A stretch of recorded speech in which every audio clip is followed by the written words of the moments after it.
Good morning সবাইকে। সবাই কেমন আছো? আশা করছি তোমরা সবাই ভালো আছো। আমি ভালো নেই অতটা, ভীষণ গরম, এই জন্য সকাল সকাল ঘুম থেকে উঠে পড়েছি। অনেক সকালেই ঘুম ভেঙে গেছে, মানে থাকাই যাচ্ছে না ঘরে, এতটা গরম। আর সকাল সকাল উঠে এক কাণ্ড হয়ে গেছে, দেখাচ্ছি তোমাদের, দাঁড়াও।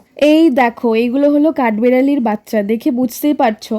আজকে যেহেতু সকালে তাড়াতাড়ি উঠেছি, তো ঘুম থেকে উঠে অনেকক্ষণ ধরে দেখছি কি একটা আওয়াজ হচ্ছে, বুঝতে পারছি না কোথা থেকে আসছে। পরে দেখছি আমাদের যে ফল সিলিং আছে ওর ওপরে কাঠবিড়ালি বাচ্চা দিয়েছে। অনেকগুলোই আছে, তো তিনটে নেমেছে, একা একাই দেখি ওরা ওপর থেকে নিচে নামছে লাফ দিয়ে দিয়ে। আরও দু একটা ওপরে আছে মনে হয়, পরে খুলে দেখতে হবে ফল সিলিংটা। এই যে বাইরে বেরিয়েছে, তিনজন তিন দিকে চলে গেছে। আর আমাদের বাড়িতে যেহেতু কুকুর বেড়াল নেই, তো কোনো ভয় নেই, ওরা একটু বাইরে থাকুক, পরে ওদেরকে ভেতরে নিয়ে আসবো। এই যে বৃষ্টি শুরু হয়েছে, ওটাই ভাবছিলাম যে এত দিন ধরে এত গরম পড়ছে, বৃষ্টি হচ্ছে না কেন। তো বৃষ্টি হওয়াতে একটু শান্তি পেলাম। মানে দেখো, রাস্তাঘাট গাছপালা কি সুন্দর মনে হচ্ছে এখন, মানে ওরা মনে হয় আবার প্রাণ ফিরে পেলো।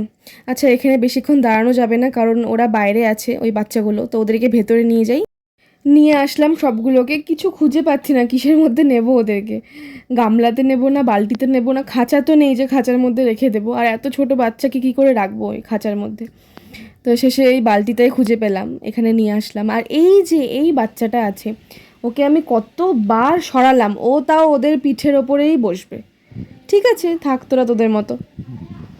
একজন পুরো ভিজে গেছে, এই দুটো ভেজেনি, কিন্তু ওই পাশেরটা একদম ভিজে গেছে। ও তাছাড়া ওই সাইডে ছিল। ওরা ওদের মতো থাকুক, আমি ততক্ষণে কাজগুলো সেরে নিই।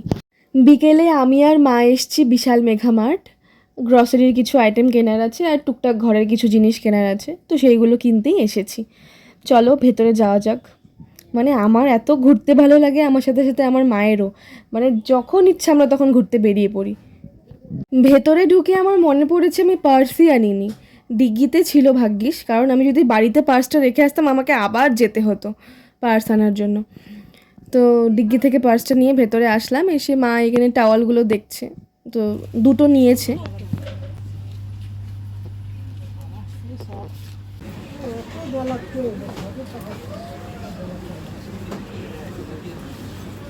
মা ওইদিকে জিনিসগুলো কিনুক, আমি একটু এই সেকশনে এসছি, বাচ্চাদের যে সব গিফটের সেকশনে।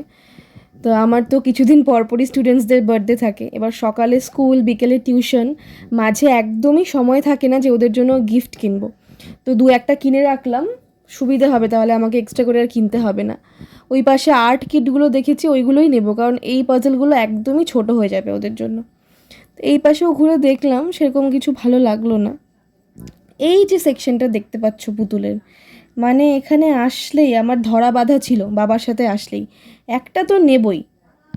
বাবা এর জন্য কী করতো, ওই দিক দিয়ে ঘুরে আসতো, পেছন দিয়ে ঘুরে, মানে যাতে এই দিকে বাবাকে আসতেই না হয়। তো মা আরও জিনিস দেখছিল ঘুরে ঘুরে, তো আমি এটা নিলাম। এটা বাই 2 get 1 ছিল, তো তিনটে নিয়েছিলাম। তারপর মা এখানে সর্ষের তেল নিল, সর্ষের তেলের জার্কিন নিয়েছিল, আর এই যে প্যাকেটগুলো আছে রিফাইন্ড অয়েলের, এগুলো প্যাকেটে নিয়েছিল। হাতে আর একটু সময় নিয়ে আসলে ভালো হতো, তাহলে জিনিসগুলো একটু ভালো করে দেখে নিয়ে আসতে পারতাম। কোনো লিস্টও করে আনিনি, আমরা জাস্ট গিয়েছি টুকটাক জিনিস কেনার জন্য, এবার টুকটাক করতে করতে অনেকগুলো নিয়ে নিয়েছি। তো ঠিক আছে, হাতের সামনে যেইগুলো পাচ্ছি সেইগুলোই নিচ্ছি, পরে একদিন সময় করে আসা যাবে, তখন আরও ভালো করে জিনিসগুলো কিনতে পারবো। প্রত্যেকবারের মতো মা আমাকে দাঁড়িয়ে রাখবে, তুই এখানে দাঁড়া। কোথায় যে চলে যায় জিনিস কিনতে বোঝাই যায় না। তা আমি স্টিল এখানে দাঁড়িয়ে আছি, দেখি কতক্ষণে আসে মা। বেশিরভাগটাই কেনা হয়ে গেছে, প্রায় 70%। তো বাকিটা কিনে নেব এখান থেকে। আমি আসছি এখানে অনেক কষ্ট করে নিয়ে আসছি ট্রলিটাকে, কারণ আগে আমরা বাকেট নিয়েছিলাম ওই ব্লু রঙের যেগুলো থাকে, তো দেখি ওটাতে হচ্ছে না, তারপর ট্রলি নিয়েছি। এবার এই ট্রলিটা হয়তো ভালো ছিল না, মানে ঠেলে ঠেলে নিয়ে যেতে হচ্ছিল। তারপর এই বটলটা নিয়েছিলাম, ভালোই লাগলো, ফার্স্টে একটাই নিয়েছিলাম, তারপর ভাবলাম ঠিক আছে দুটো নিয়ে নিই, ভালোই লাগছে দেখতে। অলমোস্ট ডান, তাও একবার দেখে নিচ্ছি যে কিছু রয়ে গেল কি না।